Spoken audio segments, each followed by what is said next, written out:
Pemirsa, untuk mengetahui pergerakan nilai rupiah hingga sore hari ini, kita telah terhubung dengan Reni Eka Putri, Senior Quantitative Analyst Bank Mandiri.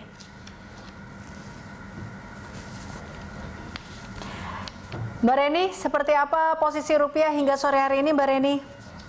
Iya, jadi kalau kita lihat untuk pergerakan rupiah pada hari ini ya, meskipun tadi dibuka menguat di level 14.100 dibandingkan dengan penutupan hari kemarin di 14.175 per US dollar, ternyata pergerakan sampai sore hari ini rupiah bergerak sideways lalu cenderung melemah ya, sekitar 70-an poin ke level 14.220 per US dollar.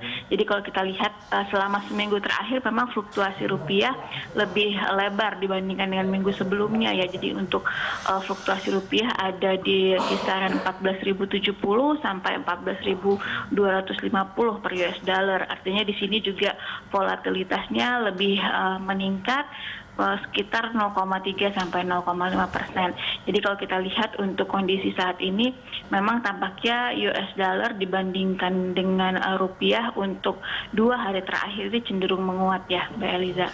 Oke, nah ini kalau kita lihat terkait dengan kebijakan penempatan uang negara di Bank Umum terhadap pergerakan dan juga posisi rupiah sejauh ini dampaknya sudah seperti apa? Apakah ada pengaruhnya terkait dengan hal ini? Kalau untuk kebijakan tersebut kan ini masih baru ya Mbak, jadi kita masih wait and see dulu karena kita harus melihat secara detail apakah nanti kebijakan ini akan memberikan dampak yang cukup signifikan atau tidak. Tapi sejauh ini kita lihat mungkin ini adalah view yang cukup positif untuk kedepannya dan diharapkan dapat untuk menjaga stabilitas nilai tukar rupiah, karena sebelumnya kan memang sudah banyak kebijakan yang dilakukan oleh Bank Indonesia yang diharapkan memang masih akan menjaga nilai tukar rupiah di nilai fundamentalnya untuk saat ini. Jadi kalau kita lihat untuk posisi rupiah di kisaran level 14.200 ini seharusnya memang masih relevan ya, karena ini juga masih mendukung daya saing ekspor kita tentu saja, karena kalau kita lihat dari kebijakan yang telah dilakukan oleh Bank Indonesia seperti triple intervention, kemudian penurunan suku bunga dan juga penurunan GWM, ini adalah langkah-langkah yang cukup tepat ditempuh untuk saat ini, selain juga menjaga stabilitas nilai tukar rupiah, juga untuk mendorong ekonomi yang tentu saja saat ini tergerus karena adanya dampak dari pandemi COVID. Oke, jadi kalau kita lihat terkait dengan melemahnya rupiah 2 hari ini Anda melihatnya kayak memang dampak dari bisa dikatakan krisis ekonomi atau geopolitik, atau seperti apa sih Anda melihatnya? Iya, jadi kalau kita lihat untuk pelemahan 2 hari ini memang tidak hanya terjadi di rupiah ya, jadi beberapa mata uang regional juga mengalami hal yang sama. Jadi kalau untuk hari ini kita lihat meskipun euro dan Japanese yen itu masih mampu menguat terhadap US dollar karena 2 mata uang itu saat ini dijadikan safe havens oleh investor, namun kita lihat cenderung oleh mata uang major currencies lain seperti pound sterling, kemudian Australian dollar ini juga masih melemah terhadap US dollar. Begitu juga dengan mata uang regional lain seperti ringgit Malaysia, kemudian baht Thailand, ini keduanya juga mengalami pelemahan yang hampir sama magnitude-nya dengan rupiah.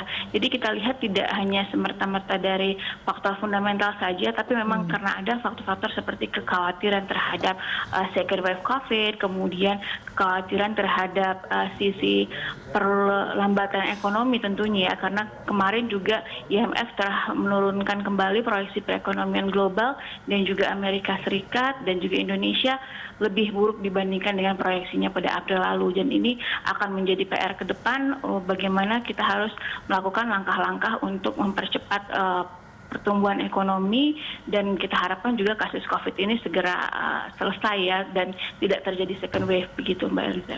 Oke, nah ini kalau dilihat lagi, Anda melihatnya jika melihat trennya ya sejak awal pekan hingga akhir pekan ini, Anda melihatnya seperti apa peluangnya di pekan depan?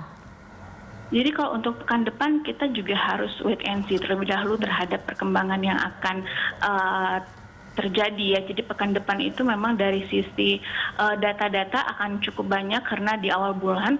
Jadi untuk data-data yang diantisipasi oleh market itu biasanya untuk pekan depan ada data indikator manufaktur Amerika Serikat yang terbaru, karena ini juga akan dapat mencerminkan bagaimana kondisi recovery Amerika Serikat setelah kemarin reopening ya pasca lockdown. Kemudian kita lihat juga antisipasi data dari sektor tenaga kerja juga seperti non-farm payroll dan juga tingkat pengangguran di Amerika Serikat, meskipun memang proyeksinya masih akan tetap tinggi.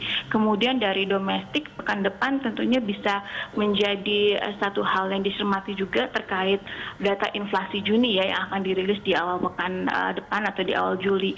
Jadi beberapa data ini akan mempengaruhi pergerakan rupiah di pekan depan, dan kita lihat untuk potensi rupiah sendiri saat ini masih cukup relevan kalau misal masih menyentuh support di 14.120 dan resistennya di 14.300 per US dollar. Oke. Jika kita melihat situasi yang seperti itu, ini apakah tadi banyak yang Anda katakan terkait banyak yang safe haven atau menyimpan seperti itu. Ini apakah obligasi masih menjadi rekomendasi investasi atau ada indikasi kemungkinan cash is the king pada pekan depan? Ya, kalau kita lihat untuk dengan saat ini tren suku bunga yang memang cenderung rendah karena di beberapa negara juga bahkan telah mengadopsi suku bunga yang negatif ya, dan kemudian kebijakan di hampir seluruh bank sentral juga cenderung untuk dovish. Jadi untuk proyeksi dari sisi obligasi sendiri pun kita sebenarnya melihatnya masih cukup menarik, karena untuk saat ini relatif dari suku bunga kita masih menarik dibandingkan dengan negara-negara lain, katakanlah itu dengan peers kita. Jadi kalau untuk prospek pasar obligasi domestik sendiri masih cukup menarik ya, di mana saat ini untuk tenor 10 tahun SBN kita itu masih di level 7,2. Kemudian kita juga harus antisipasi juga terkait dengan capital flow tentu saja. Jadi saat ini untuk capital flow sendiri yang masuk ke pasar obligasi selama bulan Juni ini masih cukup tinggi, 3,5 triliun rupiah, dan ini lebih baik ya dibandingkan dengan kondisi di awal pandemik seperti Maret atau April kemarin.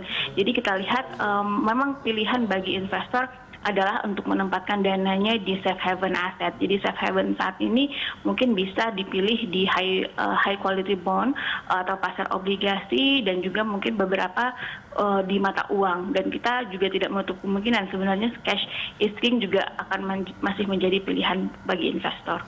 Baik, terima kasih Mbak Reni telah bergabung bersama kami. Terima kasih tentunya atas analisisnya. Pemirsa, Reni Eka Putri, Senior Quantitative Analyst Bank Mandiri.